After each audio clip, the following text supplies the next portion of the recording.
Hey there, gamer guys and gamer gals. Welcome to another episode of the Indie Detectives 5-Minute Review Series, the fast review series for public demos, alphas, and early access games.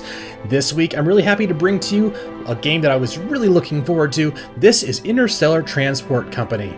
Now, I managed to get a public release copy from the developers, MT Worlds, of this game, and got to play it a little bit before launch. It's been out for about a week now on Steam's Early Access, so let me tell you a bit about this game that I was so excited to get into, and I think you might be excited to play it too.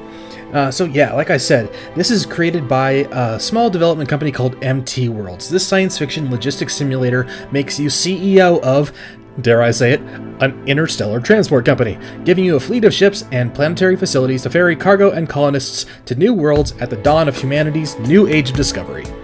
You start off, go figure, on Earth with a handful of small space trucks at your disposal. Your best friends are the thirsty colonists of the moon, a quick hop for easy profits and growth. You'll need to pick the right time to expand your routes, including timing for preferential orbits out to Mars and eventually Jupiter and its moons, where you can start mining dilithium and take your first steps toward new stars. Ships are released on a time schedule, and there are some really good models in this game of ships and other celestial bodies. The planets and moons are really pretty to look at. They get bigger and faster, the ships do get bigger and faster up to a point, and MT Worlds has plans for many new generations of interstellar vessels. Beyond fleet building, you can spend cash to subsidize brand new colonies, bigger factories, and expanded spaceports. There are neat formulas to reach maximum resource output based on population, machinery on world, and resource availability. You can find different resources on, say, the moon than you will on Venus and Mars. And some planets are actually really good at producing the food and water needed to keep expanding colonies out into the distant void. Another neat feature is that in custom games you can forego Earth altogether and use a randomly generated starting system. These are fairly well balanced, these new starting systems, but without an orbiting moon like our Luna to easily generate early growth, that early growth might be a little bit handicapped. Another great feature, and something that you don't always see working in the first releases of early access titles, is that this game features a stable multiplayer module. You can play with friends against a horde of AI ships, or compete directly against those other human friends of yours for, galaxy-wide domination of trade markets and passenger transport. Whether you're playing with our predefined solar system or going with an entirely randomly generated custom game, this game features some really excellent solar system generating tools. You can see everything from standard yellow suns like ours to gigantic blue massive suns, red supergiants, and even some little red and brown dwarfs with lots of little tiny planets orbiting them. And it's a complete crapshoot whether or not they'll have habitable worlds around them, but when you find those little gems, boy is it rewarding. And you can colonize just about any planetary body in all these solar systems. So one of the most important things to talk about here is the early access state of this game. Like I said, this is an early access title, and MT Worlds has been on an absolute spree since its launch a week ago, pushing out patches for balance and bugs on a pretty regular basis.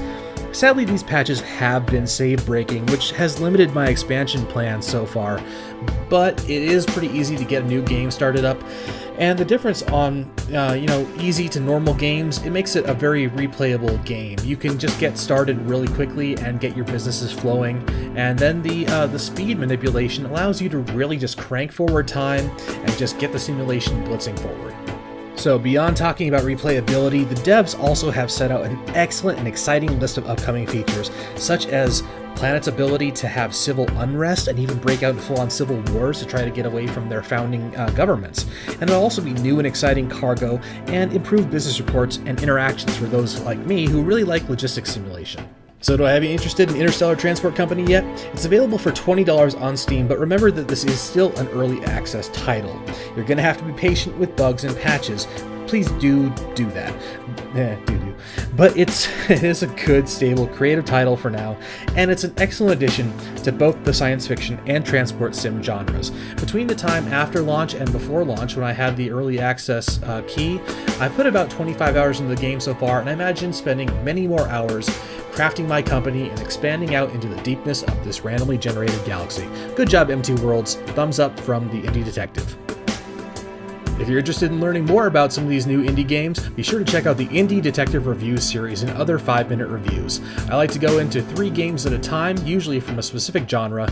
In the Indie Detective Reviews series, you can check out more on our playlists. Be sure to hit subscribe for the newest indie news and reviews, and see us next time for the Indie Detective Reviews series. Thanks a bunch, gamer guys and gamer gals. Take care.